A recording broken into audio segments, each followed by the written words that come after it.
Hello hello et bienvenue sur Toba Makeup, j'espère que vous allez bien. Tout d'abord merci d'avoir cliqué sur cette vidéo. N'hésitez pas à vous abonner avant de partir si le contenu vous plaît. Vous pouvez également me retrouver sur Instagram et sur Twitter aux adresses qui s'affichent à l'écran. Et aujourd'hui on va passer en revue une palette de chez Blend Bunny. C'est la palette L'Heure qui vient de sortir, façon de parler.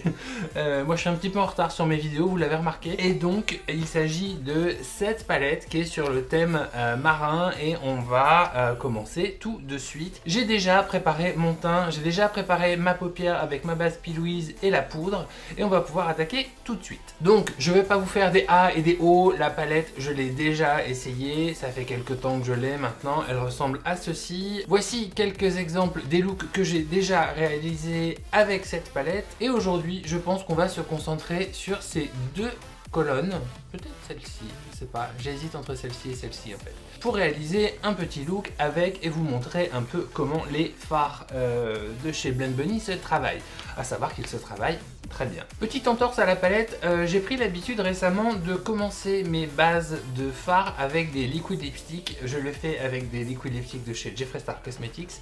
Là c'est la teinte Tax Break que je vais utiliser en coin externe pour créer la petite forme de V pour amorcer le cut crease et on va l'appliquer avec un pinceau applicateur comme celui-ci.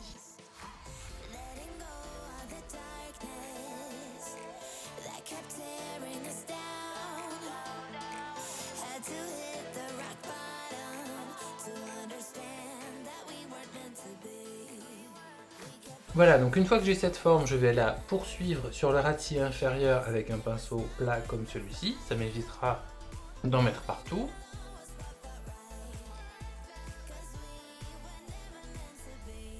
Et je vais conserver le même pinceau et je vais commencer à amorcer ma forme de cut crease en revenant vers le coin interne de l'œil.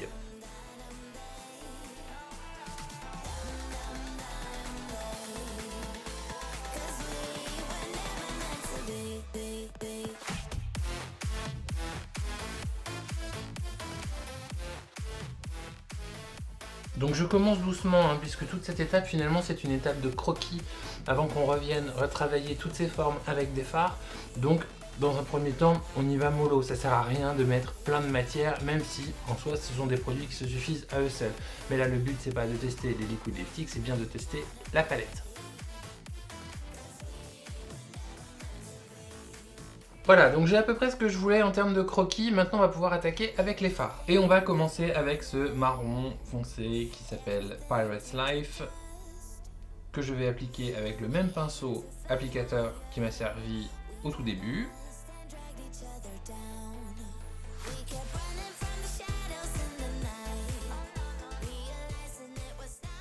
Donc comme je vous l'ai déjà dit, en fait, hein, c'est en tapotant qu'on obtient de l'intensité. Donc prenez votre temps et tapotez la couleur en restant très localisé pour avoir un max d'intensité. Avec la même couleur, je vais maintenant reprendre le petit pinceau plat que j'ai utilisé tout à l'heure pour faire le ras de cils inférieur et l'arc vers le coin interne de l'œil.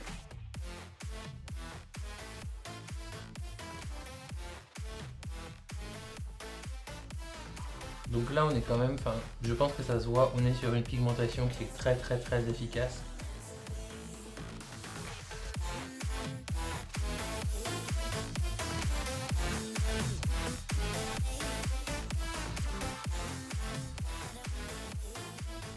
Et je vais emmener le fard un tout petit peu plus loin que ma base.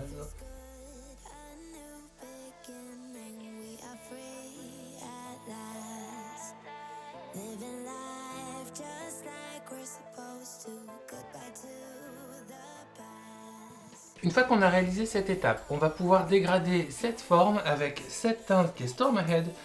C'est un mauve qui est assez froid, qu'on va donc mêler au marron pour le dégrader vers l'extérieur.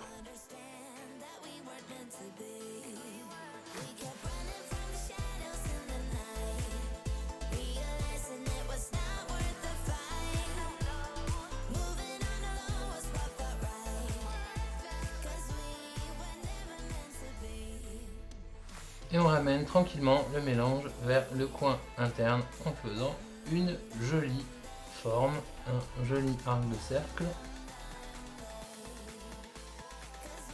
Donc vous savez au besoin qu'on peut rajouter un peu de couleur si la couleur c'est trop diffusé ou pas, enfin bref, c'est le mélange, vous savez comment ça marche. Hein. Moi là je vois que je dois retravailler un peu mon extrémité pour venir la refondre ensuite. Et là j'ai quelque chose de marron mauve froid qui me plaît, donc on va pouvoir avancer sur la couleur. Et j'hésitais finalement au début de tournage sur quelle colonne j'allais utiliser pour l'intérieur du cut crease. Finalement je vais partir sur cette colonne et je vais commencer par le coin externe avec cette teinte.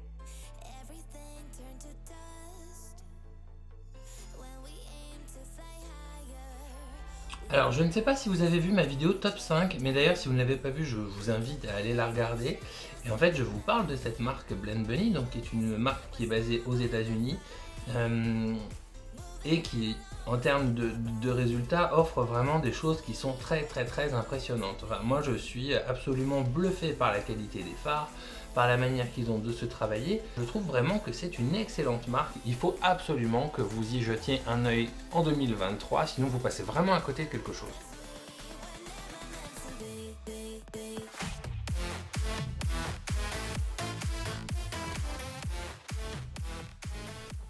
Et comme toutes les bonnes choses, c'est bien évidemment une marque qui a ses détracteurs.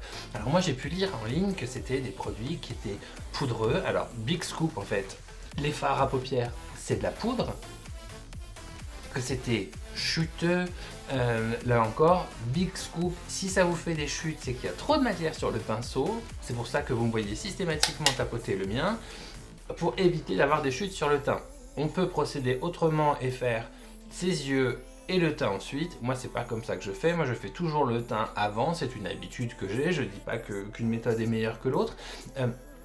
C'est mon habitude à moi, c'est vrai que c'est très énervant d'avoir des chutes quand le teint est déjà fait. S'il y a des chutes, c'est qu'il y a trop de matière sur le pinceau.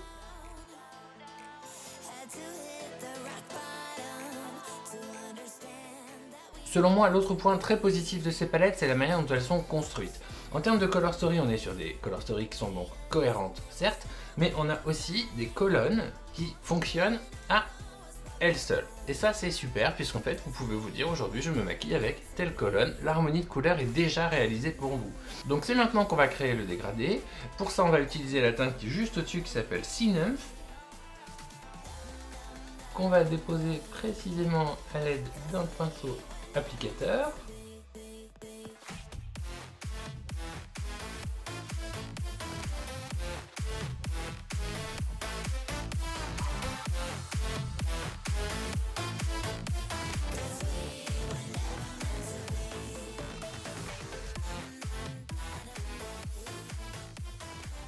Je vais commencer mon dégradé entre ces deux couleurs avec un petit pinceau estompeur comme celui-ci, un certain pinceau de précision.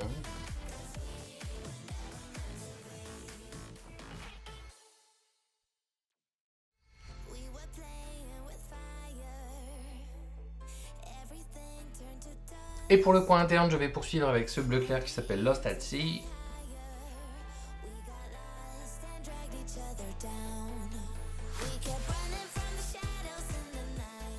Donc je pense que vous le voyez, hein, même sur des couleurs claires, on est sur quand même une pigmentation qui est hyper riche, une belle saturation. Et ça, c'est hyper agréable à travailler.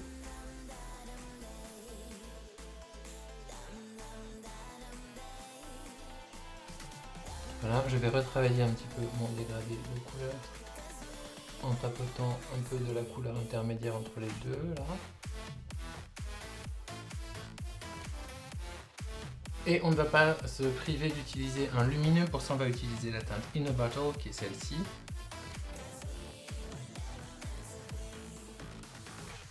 Voilà, donc on en a terminé pour le travail des fards. Je vais passer hors caméra pour mettre une touche de gloss et un peu de mascara et je reviens tout de suite.